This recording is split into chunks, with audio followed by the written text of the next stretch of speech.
വഖഫ് ഭേദഗതി ബിൽ ലോക്സഭയിൽ പാസ്സായതോടെ മുനമ്പത്ത് ജനങ്ങളുടെ ആഹ്ലാദ പ്രകടനം. മുനമ്പം സമരപ്പന്തലിൽ പടക്കം പൊട്ടിച്ചാണ് സമരക്കാർ ആഹ്ലാദ പ്രകടനം നടത്തിയത്.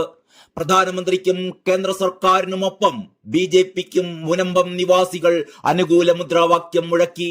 വഖഫ് ഭേദഗതി ബില്ലിൽ ലോക്സഭയിൽ നടന്ന ചർച്ചകൾ മുനമ്പത്തെ സമരപ്പന്തലിൽ സ്ഥാപിച്ച ടെലിവിഷനിൽ സമരക്കാർ ലൈവായി കണ്ടിരുന്നു.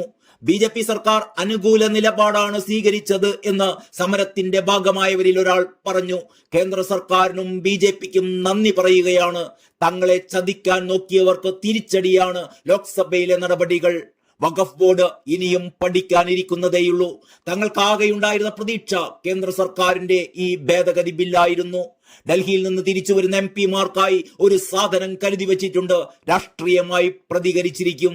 ഹൈബിയുടെ അടക്കമുള്ള എംപിമാർ തങ്ങൾക്കെതിരായിരുന്നു. തങ്ങളെ അറിയാത്ത കിരൺ റിജ്ജു പോലും തങ്ങൾക്ക് വേണ്ടി സംസാരിച്ചു എന്ന് സമരക്കാർ ചൂണ്ടിക്കാട്ടി. എന്നാൽ തങ്ങളെ അറിയേണ്ട MP ഹൈബിയുടെ എന്താണ് സംസാരിച്ചത് എന്നും സമരക്കാർ ചോദിക്കുന്നു.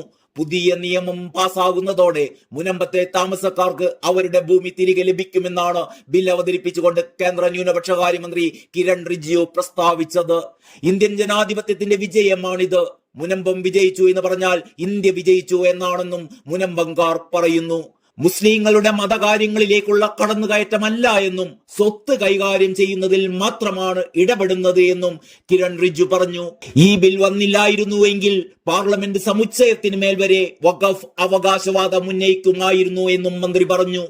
കേരളത്തിലെ ക്രൈസ്തവ പ്രതിനിധികളും മുനമ്പത്തെ കുടുംബങ്ങളും തന്നെ വന്ന് കണ്ടിരുന്നു. അവരുടെ പ്രശ്നങ്ങൾ നിങ്ങൾ, അതായത് പ്രതിപക്ഷം, പരിഹരിച്ചു എങ്കിൽ പിന്നെന്തിനാണ് അവർ ഇവിടേക്ക് വന്നത്? നിങ്ങൾ അവരുടെ ദുഃഖം മനസ്സിലാക്കിയില്ല. ഈ ബിൽ പാസാക്കുന്നതോടെ അവരുടെ ദുഃഖത്തിന് പരിഹാരമാകുമെന്നും കിരൺ റിജ്ജു പറഞ്ഞു. ബില്ലിനെ പിന്തുണച്ച KCBCയും CBCയെയും മറ്റും അറിവില്ലാത്തവരാണോ? ഞങ്ങൾക്ക് ന്യൂനപക്ഷത്തിന്റെ പിന്തുണയുണ്ട്. വഖഫ് ഭേദഗതി ബിൽ ചർച്ചയ്ക്കുള്ള മറുപടി പ്രസംഗത്തിലായിരുന്നു കേന്ദ്രമന്ത്രി കിരൺ റിജ്ജുവിന്റെ ഈ പൊള്ളുന്ന വാക്കുകൾ.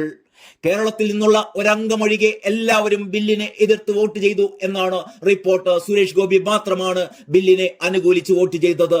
18 അംഗങ്ങൾ ബില്ലിനെ എതിർത്ത് വോട്ട് ചെയ്തു. പ്രിയങ്ക ഗാന്ധി സഭയിലുണ്ടായിരുന്നില്ല.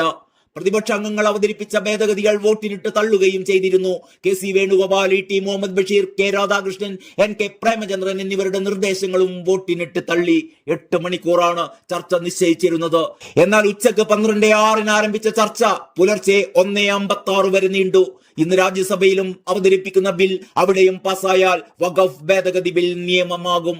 14 മണിക്കൂറോളം നീണ്ട മാരത്തൺ ചർച്ചയ്ക്കും വോട്ടെടുപ്പിനും ഒടുവിൽ ഇന്ന് പുലർച്ചെ 1:56 വഖഫ് ഭേദഗതി ബിൽ ലോക്സഭയിൽ പാസ്സായത്. 232-നെതിരെ 288 വോട്ടുകൾക്കാണ് വഖഫ് ഭേദഗതി ബിൽ ലോക്സഭ പാസാക്കിയത്. 520 പേരാണ് സഭയിൽ വോട്ടെടുപ്പിൽ പങ്കെടുത്തത്. ഇതിൽ 261 പേരുടെ പിന്തുണ ലഭിച്ചാൽ ബിൽ പാസ്സാകുന്ന സാഹചര്യത്തിൽ 288 അംഗങ്ങളാണ് ബില്ലിനെ പിന്തുണച്ചത്.